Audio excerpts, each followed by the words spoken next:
कैसे हैं आप सब लोग। आज हम बहुत ही बेसिक सा इंटरेस्टिंग सा टॉपिक लेके आए हैं। ठीक है, उसके बारे में बाद में बताएंगे, पहले आप मुझे बताएंगे। अच्छा बताइए, हमने अगर आपको एक बॉयल वाटर दिया, क्या दिया? Boil water. अब उसको आप टच करके बताएं आपको कैसा लगेगा। कॉमन सी बात है, हीट लगेगा, ऊष्मा। आप बोलेंगे उसमें ऊष्मा ज्यादा है, गर्म लगेगा आपको। ठीक है। अच्छा बर्फ दिया तो कहेंगे ठंडा लगेगा। इसमें क्या नई बात है, इसका मतलब उसमें ऊष्मा कम है। अच्छा, तो क्या होता था कि 18th सेंचुरी की बात है। 18th सेंचुरी में जो माना जाता था कि किसी भी ऑब्जेक्ट में कुछ ना कुछ एक वेटलेस फ्लूइड है। ऊष्मा को ही क्या बोला जाता था? वेटलेस फ्लूइड, भार रहित तरल माना जाता था, जिसे कैलोरिक कहा जाता था। किसी न किसी ऑब्जेक्ट में, हर किसी ऑब्जेक्ट में भार रहित तरल है, वेटलेस फ्लूइड है, यानी कि कैलोरिक है।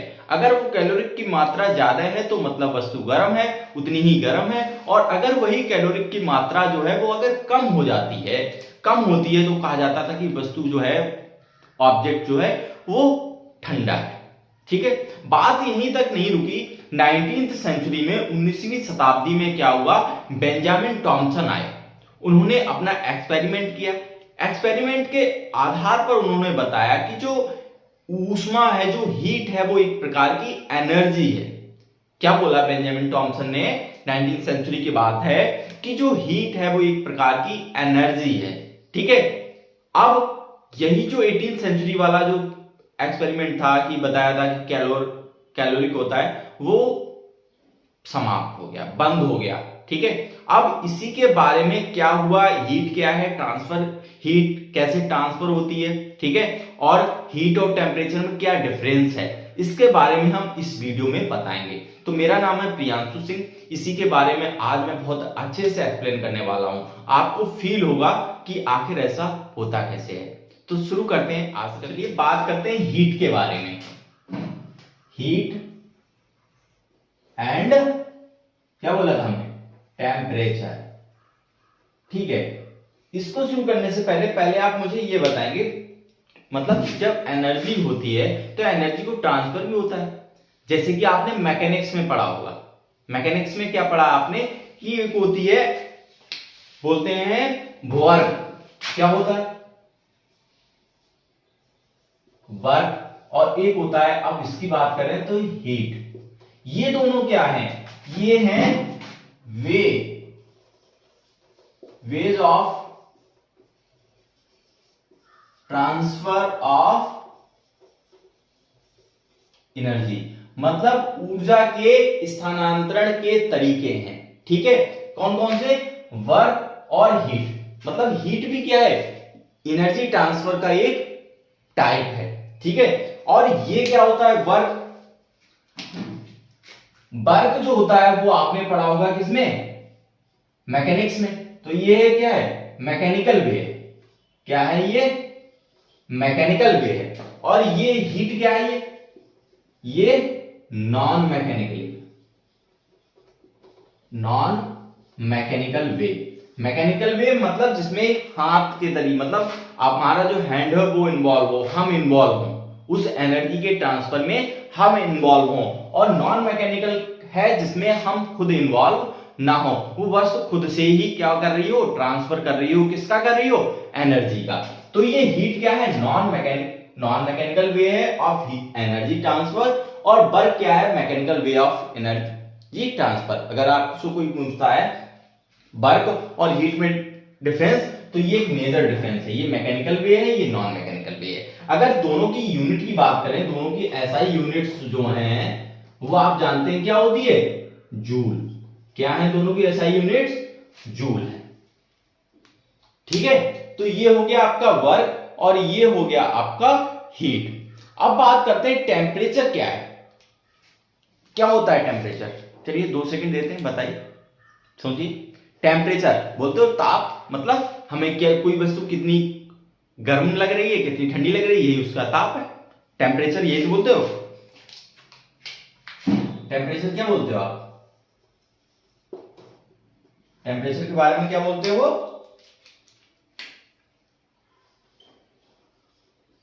कोल्डनेस और हीटनेस ऑफ एनी बॉडी, ठीक है, यही है। बट क्या होता है एक्चुअल में, अगर हम बात करें टेम्परेचर क्या है, तो टेम्परेचर है एनर्जी, एवरेज एनर्जी, अगर बोला जाए ना average energy of each molecule, each molecule, और बोल सकते हैं एनर्जी पर मॉलिक्यूल। मतलब पर मॉलिक्यूल जो उसकी एनर्जी है वही क्या है, टेम्परेचर है। और इस एनर्जी को हमने क्या बोलता है, एनर्जी को बढ़ाने के लिए क्या करेंगे, मतलब इसको और अच्छे समझेंगे। अगर सपोज दैट आपके पास कोई भी दो बॉक्स हैं, ये मतलब ये एक पॉट है, ठीक है, इसमें ये दो ये मॉलिक्यूल्स हैं, ये मॉलिक्यूल है, ठीक है, इसमें ये मॉलिक्यूल है, ये क्या है आपके मॉलिक्यूल हैं, मतलब इसमें भी इतने ही मॉलिक्यूल होंगे। मतलब क्वांटिटी अगर मॉलिक्यूल बोले 1 2 3 4 5 6 7, मतलब 7 ही मॉलिक्यूल हैं। अगर इसको कितनी भी हीट दे दें, मतलब मॉलिक्यूल तो वही रहते हैं। अगर पानी को आप गर्म करते हैं, जितने उसमें करना वो तो उतने ही रहेंगे, तो इसमें भी मॉलिक्यूल 7 है, वो लिमिटेड है, ठीक है। अब अगर इनमें सपोज दैट इस का टेम्परेचर जो है 50 डिग्री सेंटीग्रेड है और इसका टेम्परेचर है 70 डिग्री सेंटीग्रेड। अब क्या होगा, जिसकी एनर्जी, मतलब अभी हमने बोला है एनर्जी पर मॉलिक्यूल, अगर इसका टेम्परेचर ज्यादा है, किसका टेम्परेचर ज्यादा है, बी वाले बीकर का जो है टेम्परेचर ज्यादा है, ए से टेम्परेचर ज्यादा है, मतलब उसकी एनर्जी किसकी, पर मॉलिक्यूल की एनर्जी ज्यादा है। अगर वो फ्लूइड है तो क्या बोलेंगे, काइनेटिक एनर्जी। अब उनमें जो काइनेटिक एनर्जी है वो क्या है, ज्यादा है, झिंग झिंग झिंग झिंग, मतलब बहुत आपस में वाइब्रेट कर रहे हैं, वाइब्रेटिंग काइनेटिक एनर्जी, ओके, किसकी, मॉलिक्यूल की आपस में, ये बहुत है, किससे, comparison of beaker a beaker की अपेक्षा इस बीकर की जो मॉलिक्यूल की है, मॉलिक्यूल पर एनर्जी जो है वो हाई है, ठीक है। ये हाई कैसे हुई, हीट के द्वारा, हीट हमने दी, टेम्परेचर इंक्रीज हुआ, टेम्परेचर इंक्रीज हुआ मतलब पर मॉलिक्यूल उसकी जो एनर्जी है वो इंक्रीज हो गई, ठीक है। तो ये बोलते हैं टेम्परेचर क्या होगा, average energy of each molecule. अब क्या हुआ, देखो 50 डिग्री सेंटीग्रेड था, अब इनको हमने क्या करा, मिला दिया। अब अगर ये आपस में टच में आएंगे तो क्या होता है, एनर्जी ट्रांसफर होती है। एनर्जी ट्रांसफर होती है, कैसे एनर्जी ट्रांसफर होती है, high temperature to low temperature.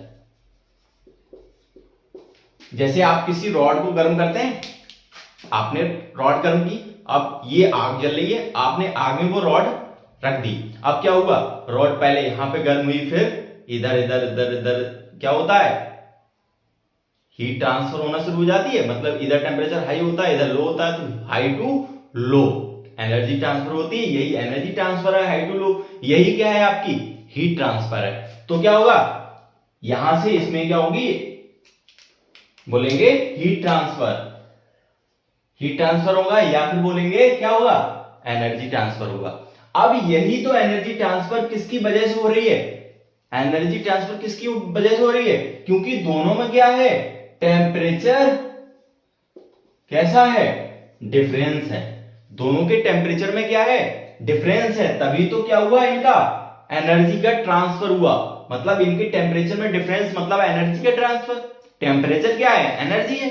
अब एनर्जी में मतलब टेम्परेचर डिफरेंस, एनर्जी में क्या हुआ, ट्रांसफर हुआ, यहां से इधर आएंगे, मतलब एक ऐसी अवस्था आएगी, मतलब बोला जाए 60-60, मतलब दोनों का जब 60, इसका भी 60 इसका भी 60, तब एनर्जी ट्रांसफर क्या हो जाएगी, रुक जाएगी। तो यही एनर्जी का ट्रांसफर जो है वो किसके कारण हो रहा है, टेम्परेचर के डिफरेंस के कारण। तो यही होता है हमारा हीट, ठीक है। तो हीट किसकी वजह से होती है, टेम्परेचर डिफरेंस के कारण, ओके। तो ये आप देख सकते हैं। अगर बात करते हैं अणुगति सिद्धांत की, मॉलिक्यूलर थ्योरी की बात करते हैं, तो वो कहती है कि मतलब किसी ऑब्जेक्ट का जो टेम्परेचर है, वस्तु का जो ताप है, उसके मॉलिक्यूल की काइनेटिक एनर्जी पर ट्रांसफर करता है। मतलब अगर काइनेटिक एनर्जी ज्यादा होगी तो उस वस्तु का, उस ऑब्जेक्ट का टेम्परेचर क्या होगा, हाई होगा। ठीक है, अगर उसकी काइनेटिक एनर्जी लो है तो उसका टेम्परेचर क्या होगा, लो होगा। तो सबसे पहले आप यही ध्यान रखेंगे, अगर टेम्परेचर की बात की जाए तो टेम्परेचर क्या होगा, average energy of any molecule, average energy of molecule, या बोल सकते हैं मॉलिक्यूल पर एनर्जी पर मॉलिक्यूल, सॉरी एनर्जी पर मॉलिक्यूल। अगर हम हीट के यूनिट्स की बात करें, मात्रक की बात करें, तो उसका जो सीजीएस मात्रक है, सीजीएस यूनिट है, वो कैलोरी है। एमकेएस में आप जानते हैं इसका किलो कैलोरी है, और एसआई यूनिट क्या है, जूल है। अगर बात करते हैं जूल और कैलोरी में रिलेशन की, तो एक कैलोरी जो होता है, एक कैलोरी जो होता है वो 4.2 जूल के बराबर होता है। एक कैलोरी जो इक्वल्स होता है 4.2 जूल के। और अगर एक किलो कैलोरी की बात करें तो क्या होता है, 4.2, एक किलो में कितना होता है, 10⁻3। Okay, 10⁻3 joule. ठीक है, तो ये हो गया आपका हीट और टेम्परेचर में डिफरेंस। ठीक है, नेक्स्ट वीडियो हम इसके और आगे के पार्ट्स के बारे में बात करेंगे। और अगर आप अभी तक आप हमारे चैनल पर नए हैं तो चैनल को लाइक, शेयर और सब्सक्राइब करना ना भूलें। इसमें हम 11th 12th के सारे फिजिक्स कॉन्सेप्ट क्लियर करने वाले हैं, और भी अच्छे तरीके से। ठीक है, तो आपको क्या करना है, ज्यादा से ज्यादा शेयर करना है। ठीक है, okay, thank you so much.